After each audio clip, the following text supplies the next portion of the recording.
I think I started at the age of 5.5 or 6. My mom introduced me to dance lessons. I vaguely remember that, but I know that I was very excited to go to dance classes. It was a very huge passion of mine to learn dancing. My hometown is Chennai. It's a beautiful city. Chennai is the den of Bharatanatyam.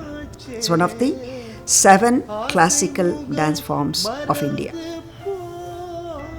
They say that it's as old as 2000 BC, and they attribute it to Lord Shiva, who was the first dancer. It was passed on from a teacher, guru, to a student verbally. Even to this day, it's a living tradition, and it started as worship in the temples, and then slowly went to the proscenium on the stage, and it's one of the most popular dance forms in the world. Bhava means expression. Raga means melody. Thalam means rhythm. And Natyam means theatre or drama. So Bharatanatyam, it incorporates everything that you can bring along underneath that umbrella. In that way, I think it is one of the best dance forms, and no wonder it's so popular. She's the consummate artist. She's an amazing performer. I think, though, to be honest, her talent lies in bringing that out in other dancers. I moved into this country in 1993 and came to Cleveland in 1995. This should be up, posture should be up, and you should be extending your body. Originally, I didn't want to start teaching, but then I understood that there was not a lot of performing opportunities here. And then the community around me kept asking me to start lessons for their little kids. And I get a lot of happiness when I introduce a dance step to somebody. We usually like to start when they are 6 years old, and pretty much for the next 12 years they are with me if they want to pursue dance. By the time they are 15 or 16, they become really good. So learning from my mother and my guru as well, since a young age, has not only wholly influenced me as a dancer, but also me as a scientist, as an individual, as an innovator. Learning from your mother, especially somebody that's very established and well-known, comes with these extra expectations that other students don't necessarily have. As time evolved, of course, she started to give me more space and room to grow. And our relationship has grown stronger and stronger, of course, both artistically and on the mother-daughter axis.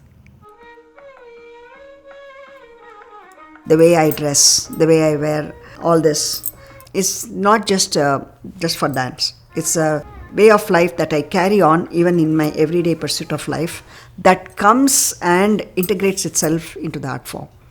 So when I create that person as a dancer, I'm also creating somebody who has got a little bit of India in them. And this is the traditional art form. Can she draw her eyes a little bit more? Classical art forms are very difficult to pass on. So I believe it's a responsibility of every teacher and artist to make sure that the next generation continues in the manner that we wanted it to be. This is some of the art form. There is no compromise on that. And over years, as you mature as a dancer, as a teacher, and as a choreographer, there comes a deeper appreciation of the fundamentals. To appreciate the core values of this classical dance form even more. She gives them one of the purest form of the dance.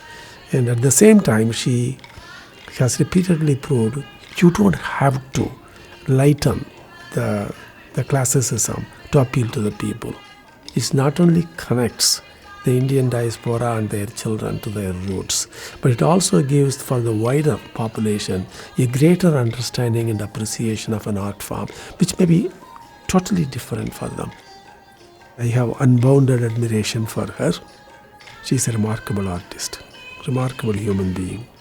And then she sees the ring. That's something familiar.